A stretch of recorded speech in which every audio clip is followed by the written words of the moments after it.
Shalom. May the peace of the Lord be with you all, my dear brothers and sisters. This morning, through Holy Spirit, we are bringing God's words to you and to your family. My dear brothers and sisters, so many times we'll think like this: Lord, I became your child, but I'm not receiving any blessings, Lord. I'm not receiving the promises, and I am not seeing that promises are not fulfilled in my life, and my visions are not fulfilled in my life. My dreams are not becoming true. Lord, what can I do now? Like this, we'll pray and we'll cry out before God. My dear brothers and sisters, we will see Galatians chapter 4 verse 7. It says like this: therefore you are no longer a slave but a son, and if a son, then an heir of God through Christ. See, we are became the children of God, that God has given authority.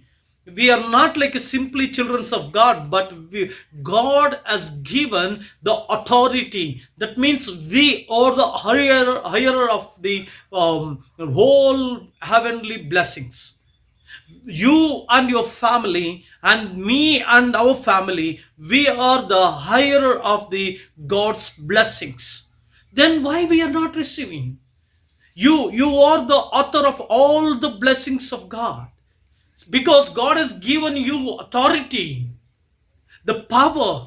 But why we are not? We are struggling. Why we are struggling in our businesses? Why we are struggling in our families? Why it means that it says you are not a slave, but you became a son. You and me, we become a sons of God. That means we have power and authority to receive all the blessings. We have got rights to receive God's blessings. See, in our homes, if children grows, they will ask us, this is my rights. This is my rights.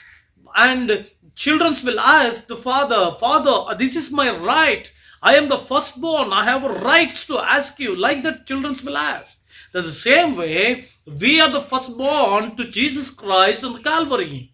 He shed his blood, and he purchased us, and he made us as his own children. Then we have rights to receive all the blessings from the heaven. But why not?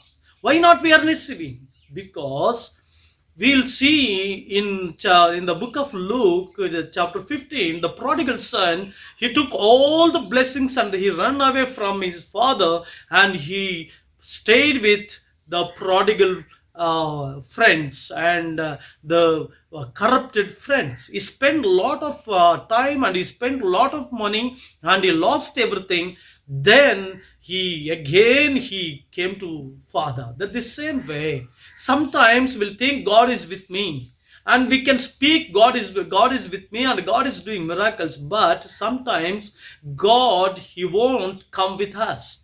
So many people, they are telling God is with me. I don't need that. God should move with us.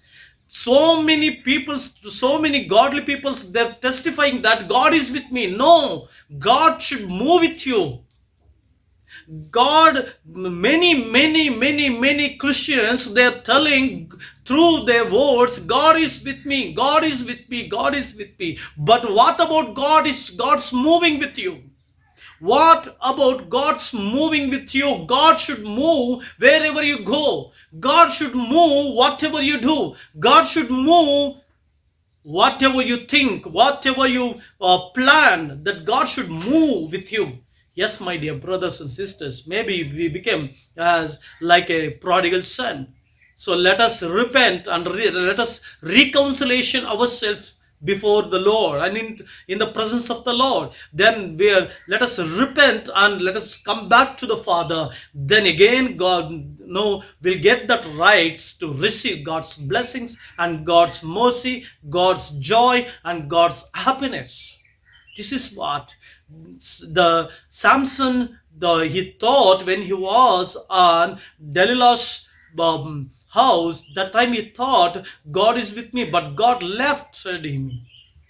You know that? that the same way sometimes God won't be with us. So always God should be with us, and God should be moving with us. That is very important. So let us reconcile ourselves and let us repent and let us come back to the Father. Again we'll get power and authority, and that time we can receive all the blessings of God.